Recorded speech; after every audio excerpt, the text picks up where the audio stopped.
প্ৰমোদ বড়ো ডাঙৰীয়াই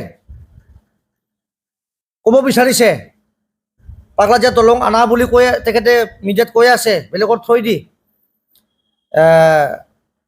তামোলপুৰ ডিষ্ট্ৰিক্ট আনা বুলি কৈ আছে। এইবিলাক সম্পূৰ্ণ মিছা কথা।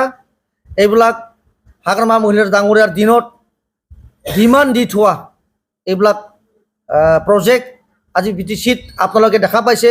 এই 4 মাহত এই 5 মাহত আছাম মালাই হওক 5টা গেৰাণ্টিয়ে হওক বা আমাৰ বিভিন্ন দুখীয়া পৰিয়ালৰ মেডিকেলৰ পৰ্যায়ৰ পৰা আৰম্ভ কৰি শিক্ষা দীক্ষালৈকে হাগ্ৰামা মহিলাৰ ডাঙৰীয়াই যিখিনি পাৰে তেখেতে হেল্প কৰি আছে। গতিকে আমি পুনৰবাৰ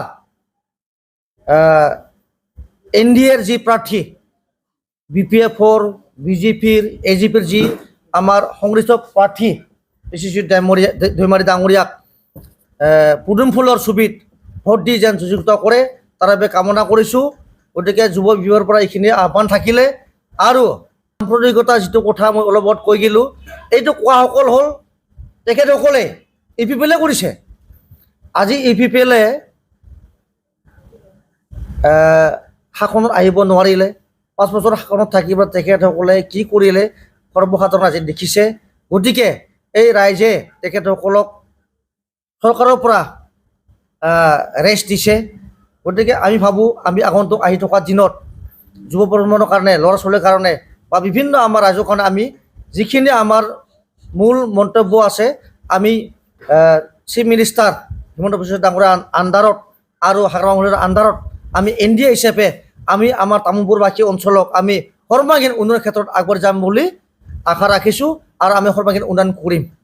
আমি NDA হিচাপে আজি BJPত আমি তামোলপুৰ অঞ্চলবাসী হিচাপে ভোট দিব লাগিব। ইয়াৰ মূলত কাৰণটো হ'ল এটা কিছুমান আমাৰ সাধাৰণ ৰাইজে বুজি নাপায় এইবিলাক কথাটো মই সাধাৰণ ৰাইজৰ সকলৰ কাৰণে মই চিধা চিধি খোলা খুলি কৈ দিম। মই আজি BTCত গভৰ্ণমেণ্ট অহাৰ লগে লগে 28টা চিট আমি পাই যি আমি BTCত BJPৰ 2জন EMD যি আমি NDA চৰকাৰ চলাই আছে তো ইয়াত আমি 5টা গেৰাণ্টি দিছিলোঁ BPF দল হিচাপে। এই 5টা গেৰাণ্টিটো আজিৰ দিনত কণ্টিনিউ হৈ আছে। মাটিৰ পাট্টা নিবনুৱা ল'ৰা ছোৱালীৰ কাৰণে IBS 2 লাখ টকা ইতিমধ্যে পাইছে। ছিনিয়ৰ চিটিজেনসকলৰ কাৰণে 10,000 টকা, চেল্ফ হেল্প গ্ৰুপৰ কাৰণে 15,000 টকাকৈ টকা, তাৰপিছত বিকলাংগৰ কাৰণে 10,000 টকা। গতিকে এনেকুৱা ধৰণৰ আমাৰ যিবিলাক আঁচনি এইবিলাক চলি আছে। আৰু অসমত আমি হিমন্ত বিশ্ব শৰ্মা ডাঙৰীয়াক মুখ্যমন্ত্ৰী হিচাপে পুনৰ কিয় আনিব লাগে বা BPF দলৰ চিফক আমি হাগ্ৰামা মহিলা ডাঙৰীয়াক কিয় শক্তিশালী কৰিব লাগে। ইয়াত কথা এটাই আজি মহিলা উদ্যমতা বা আপনাৰ অৰুণোদয় বা আপনাৰ নতুন ল'ৰা ছোৱালী যুৱক যুৱতীসকলৰ কাৰণে CM AAA এইবিলাক বিভিন্ন ধৰণৰ আঁচনি হিমন্ত বিশ্ব শৰ্মা ডাঙৰীয়াই আমাৰ লৈ আছে আৰু যুৱক যুৱতীসকলক আগবঢ়াই নি আছে। এই ক্ষেত্ৰত আমাৰ মাজত কিছুমানে ক'ব বিচাৰে BJP দল BPF দল সাম্প্ৰদায়িকতা বুলি ফলে। তো মই ইয়াত স্পষ্টীকৰণ দিব বিচাৰিছোঁ তামোলপুৰ জিলা যুৱ বিভাগৰ সভাপতি হিচাপে আমাৰ বিশেষকৈ মুছলিম ভাইসকলক আমাৰ অপজিশ্যন পাৰ্টীয়ে APPLে হওক কংগ্ৰেছে হওক ক'ব বিচাৰে BJPক ভোট দিব নালাগে। কিয়? ৰেচন কাৰ্ড আমাৰ মুছলিমসকলে পোৱা নাই নেকি? তেল পোৱা নাই নেকি?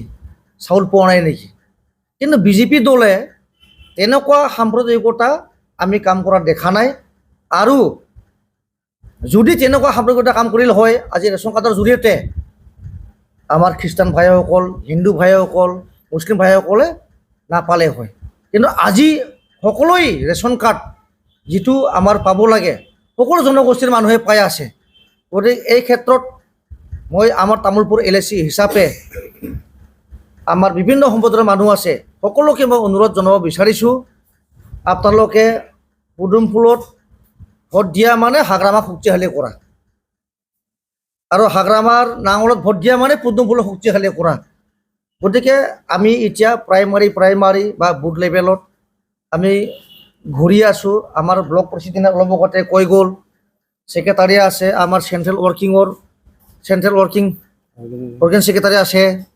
তো আমি ইতিমধ্যে আমি তামোলপুৰটো LIC জিকি যোৱাৰ ৰাস্তাত আছে, আমি জিকি যোৱাৰ পৰিৱেশত আছে। আৰু ইতিমধ্যে আমাৰ জুইনলি যি বিজেপিৰ প্ৰাৰ্থী NDAৰ যি প্ৰাৰ্থী, আমি সদায় আলোচনা বিলোচনাত বহি আছোঁ। ষ্টেৰিং কমিটিবিলাক আমাৰ অহাকালি গঠন হ'ব। 28 তাৰিখত আমাৰ শ্ৰদ্ধাৰ অসমৰ মুখ্যমন্ত্ৰী ডাঙৰীয়া পাৰ্কেজুলি অঞ্চলত আমাৰ মাইনাও ক্লাব যি ষ্টেডিয়াম আছে তাতে আহিব। আমাৰ BPF ভোটাৰসকলক মই অনুৰোধ জনাম, আপোনালোকে পদুম ফুলত ভোট দিয়ক আৰু হাগ্ৰামা মহিলাৰ শক্তিশালী কৰক। NDA যিটো সমৰ্থিত আমাৰ প্ৰাৰ্থী বিশ্বজিৎ ডাঙৰীয়া অত্যন্ত দক্ষ ব্যক্তি। তেখেতে প্ৰায় 3বাৰ MP হৈছে, অসম বিধানসভা চলাইছে। গতিকে আমাৰে নিজৰে পুৰণা মানুহ। গতিকে এই ক্ষেত্ৰত মই আমাৰ বিশেষকৈ সাম্প্ৰদায়িকতা যিটো বীজ চলাব বিচাৰিছে অপজিশ্যনে, এইসকলক আপোনালোকে বিশ্বাস নকৰিব। আপোনালোকৰ যদি নিজৰ নিজৰ গাঁৱত, নিজৰ নিজৰ অঞ্চলত, নিজৰ নিজৰ সমষ্টিত উন্নয়ন হ'ব লাগে, আপোনালোকে বিশ্বজিৎ ডাঙৰীয়াক জিকাব লাগিব আৰু হাগ্ৰামা মহিলাক শক্তিশালী কৰিব লাগিব। হিমন্ত বিশ্ব ডাঙৰীয়াক আমি CM হিচাপে পুনৰবাৰ আমাৰ যি আঁচনি আমি পাই আছোঁ, এইসকলক কণ্টিনিউ কৰিবৰ কাৰণে আমি হিমন্ত বিশ্ব শৰ্মা ডাঙৰীয়াক CM হিচাপে পুনৰবাৰ আনিব লাগিব। এই কথা আপোনালোকে মনত ৰাখক। মই বাৰে বাৰে আপিল কৰিছোঁ, আপোনালোকৰ সমাজতো যাম মই।